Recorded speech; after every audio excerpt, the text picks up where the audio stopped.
Okay, this lesson is Algebra 1D, section 9.5, completing the square. So we're going to start with an algebra tiles example of what, so you can see where the word completing the square actually comes from. And algebra tiles are physical, actually you can just draw them too, they're squares. So say this is length x, then something with area x squared would also have length x. So you can think of a tile that's x by x. That area is going to be x squared. And then if you have another tile, that's length x, but then width 1, then that area is x. And so you can think of, sometimes you can think of x squared as, let's make that, x squared as one of these things. This is an x squared, and then x is as these things. And that's why you can't add them, because they're not the same. So if we had 8 of these, so I'll draw 8, 1, 2, 3, 4, and just for simplicity, 1, 2, 3, 4, I'm going to put it this way. These are all x, just to show you where this name comes from. So these are all x's. And then something that goes in here, I did it again, sorry, would be 1 by 1, right? So this area would be 1. And so this whole length here would be x, and there's 1, 2, 3, 4. So this is x plus 4, and this is x plus 4, right? So to turn this into x plus 4 times x plus 4, which is just x plus 4 squared, you can make this into a square by completing the square. So you'd have to add 1, 2, 3, 4, 5, 6, 7, 8, 9, 10, 11, 12, 13, 14, 15, 16. So there's 16 in here. And now you have a square that is x plus 4 by x plus 4. Okay, and you have to add 16. So this act of adding 16 to this here, this x squared plus 8 squared, completes the square. And it turns it into a square that can be factored, like x plus 4 times x plus 4. So that's the whole purpose of this. So we're going back to solving quadratic equations. And if you didn't get this, please do not worry about that. I'm just showing you where the word completing the squared comes from, and you'll see why this makes sense a little bit later. Okay, so we're still solving for the quadratic equation. If you can't factor, there's another way that you can solve it. So, and completing the square is that way. So basically this is just saying, in general, something that, and I covered over it, sorry, that is x squared plus bx.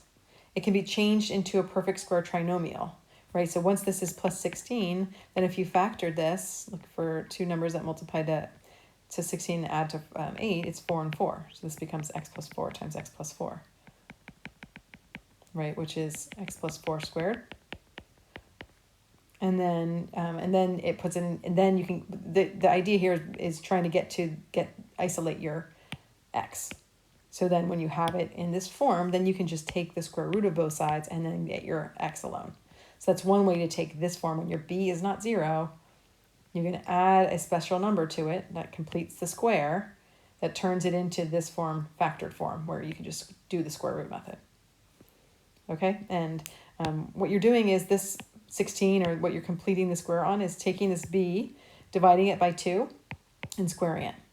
So in this case, it was 8. You divide it by 2, becomes 4. That's the number that's going to go here. And squaring it, 16. So you're going to add 16 to make it that. So this is called completing the square. Okay, so the first thing we're going to do is just find that number. What's the number that we can add? Right, like this one was 16, because we had 4 here, and we had to fill in this to complete the square.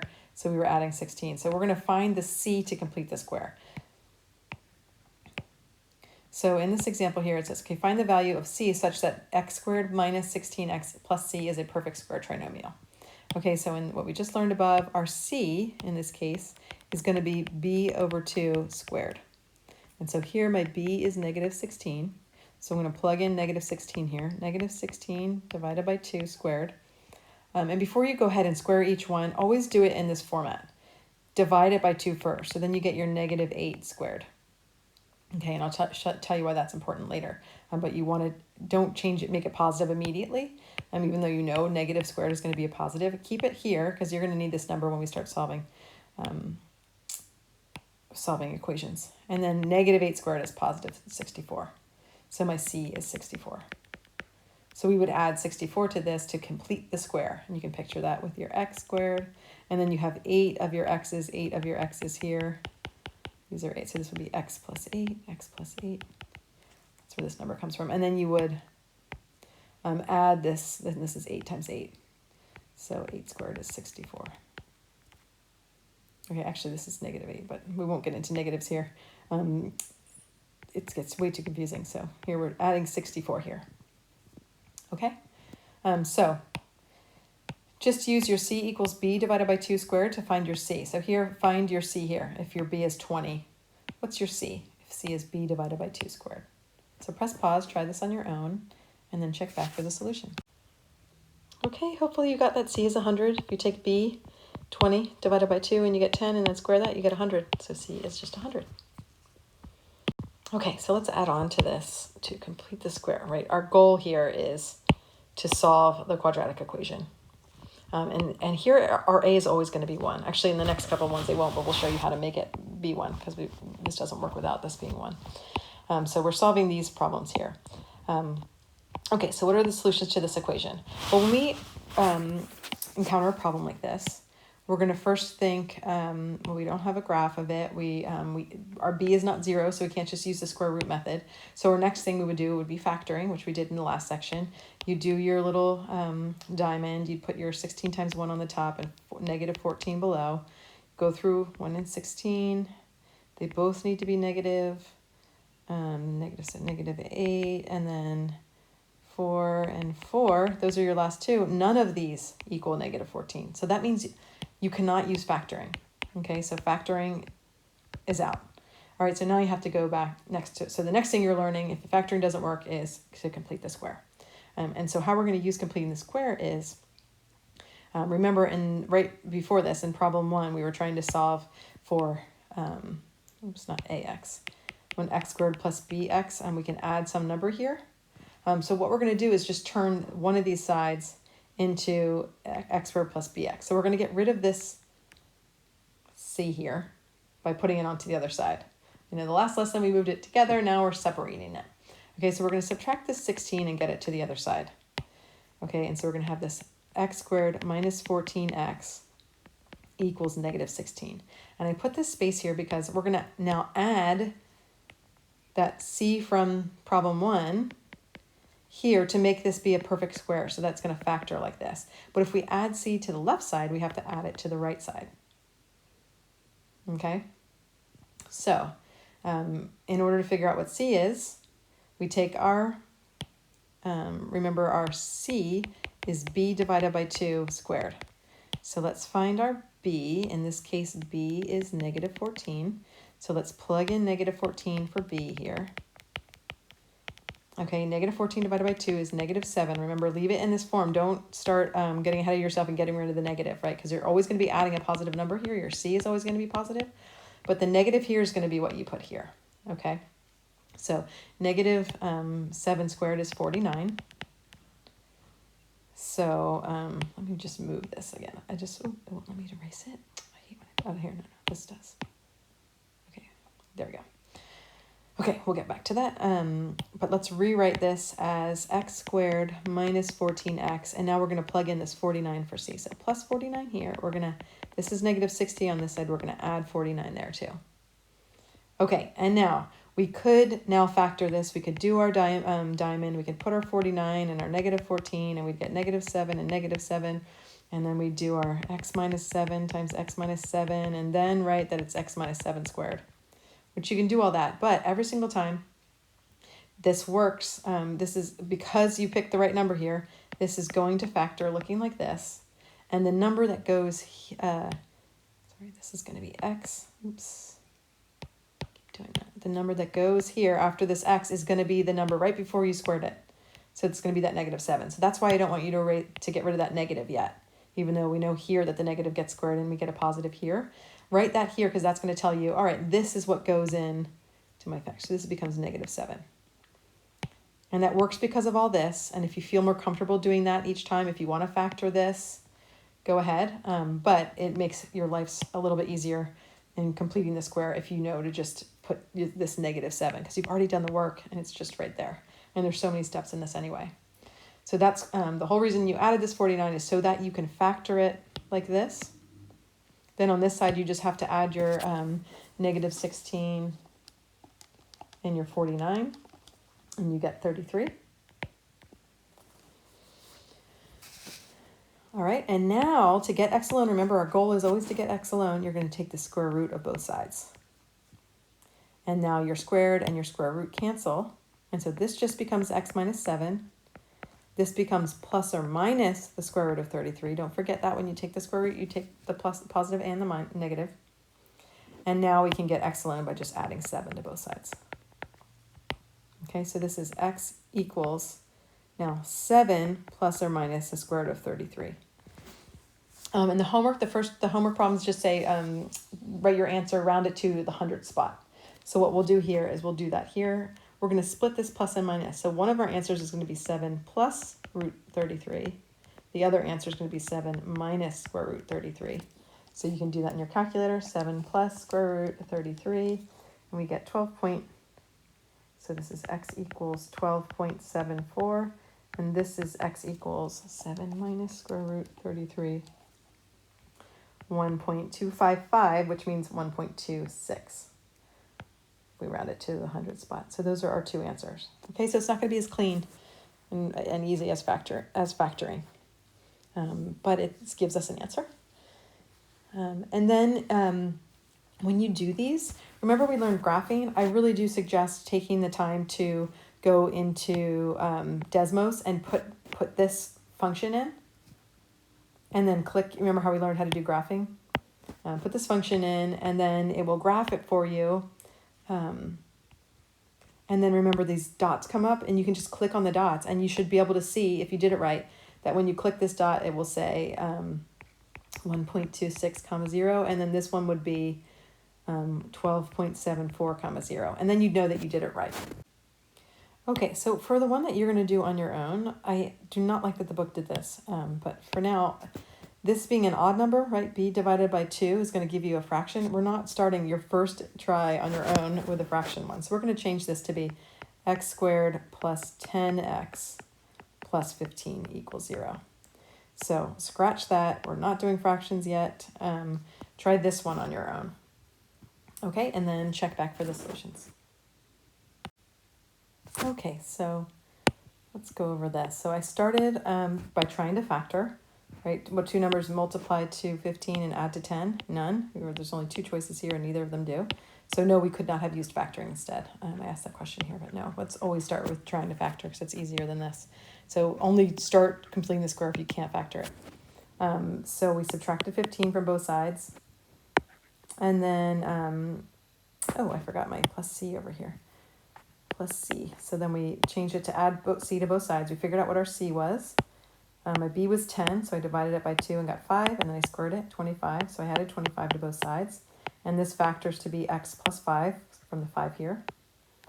X plus 5 squared equals, and then this is 10. Take the square root of both sides.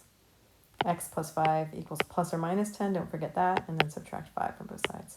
So these are your two answers, and then to get them into 100 to the closest 100 spot, you do one with the plus, do one with the minus, and then round your answers. Okay. All right, so next level. Okay, so another great use of completing the square, besides solving quadratic equations, and probably just a more useful one, you probably will solve it in a different way when you learn in the next lesson. But completing the square helps you put a quadratic equation into a form that looks like this, and this is called the vertex form of a quadratic function. Quadratic function. So in this function, right, this is our standard form. This is just with a equals 1. This is standard form. This is vertex form, and this form is useful for finding the vertex of a parabola. So the number that's being subtracted from x is your h, and that's the x coordinate. of your vertex, and then the k over here is going to be your y of your vertex. So when you have it in this form, you can easily see the vertex, which helps with graphing. So this first example is going to ask us to find the vertex by completing the square. So in this case, we're going to be solving similarly, but there's not going to be a number here, there's going to be a y. So we have to take care with that. Okay, so we're going to do the same thing that we did before. We want to get rid of this c here, or this this number here, and we're going to add the c. So let's subtract 8 and get rid of that. Okay, and let's subtract 8 on this side. Okay, so this side is y minus 8 equals x squared plus 6x. And then we're going to add our c to complete the square. Let's add it to both sides. And then we want this side to become our perfect square trinomial. So this is the one we're going to complete the square on. Our b is 6. And so our c is b divided by 2 squared equals 6 divided by 2 squared, which is 3 squared, which is, 9. Okay, so we're going to add 9 to both sides. 9 plus y minus 8 equals x squared plus 6x plus 9.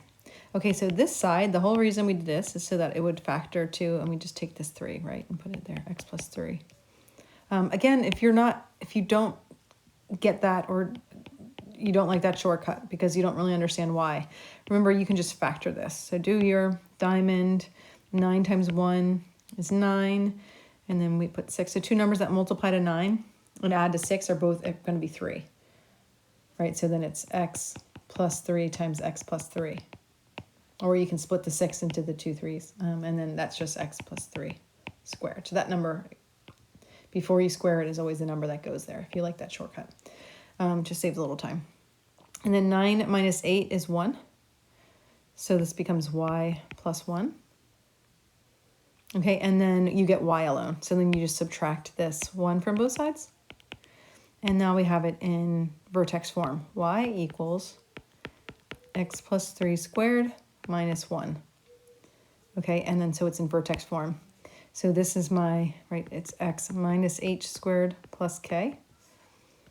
So here, the number that's being subtracted from x is a negative 3, right? A minus a negative 3. So my h is negative 3, and then the number that's being added is negative 1. And so the vertex, which is hk, in this case is negative 3, comma negative 1. So that's what vertex form is, and that's how you use completing the square to put it in vertex form. Okay, so try these two. I'll leave this up. Try these two on your own. All right, move your c over. Move this guy over, and then find your c to add to both sides, and then put it in factored form, and then it should be in your vertex form. And here I'll write vertex form since it's not on the sheet. Y equals x minus h squared plus k, where the vertex is h comma k. Okay, so press pause, try this on your own, and then check back for the solution. Okay, so hopefully you got that the vertex for the first one was negative 2, 6, and the vertex for the second one was negative 6 and negative 2. And you can look at that for a second to see, or push pause if you didn't get it right and try to follow and see if you can figure out what you got wrong. If you can't figure it out, please let me know, and so we can help you out. This stuff can get really there's just so much. It feels like sometimes a lot of kids struggle with this. So if you're not getting it right away, don't feel bad. Just let me know, and I can help walk you through it. Okay, moving on to the last one. I don't think we're gonna do this. Let's not do this. This is not, you don't want to complete the square with a word problem. Okay, so we're going to stop here. Enjoy.